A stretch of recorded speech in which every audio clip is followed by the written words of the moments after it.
வராகி அம்மன் காட்டுப்பன்றியின் தலையும் மனித பெண் உடலும் கொண்ட வடிவமான பெண் தெய்வமாவார். இந்த வராகி அம்மன் என்பவர் கருப்பு நிற ஆடை அணிந்து சிம்மா வாகனத்தில் வீற்றிருப்பவராக சித்தரிக்கப்படுகிறார். இவருக்கு மற்றும் 8 திருக்கரங்கள் உண்டு.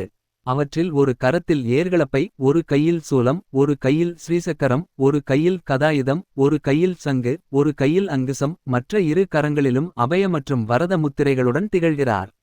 வராகி அம்மன் வழிபாடு. தாந்திரீக வழிபாட்டு முறைகளில் வராகி அம்மன் முக்கிய தெய்வமாக வழிபடப்படுகிறார். வராகி அம்மன் வழிபாடு என்பது மிக பழங்காலம் தொட்டே பாரத நாட்டில் இருந்து வருவதாக வரலாற்று ஆய்வுகள் குறிப்பிடுகின்றன. தமிழகத்தை ஆண்ட சோழ அரச பரம்பரையின் வெற்றி தெய்வமாக வராகி அம்மன் வழிபடப்பட்டுள்ளார்.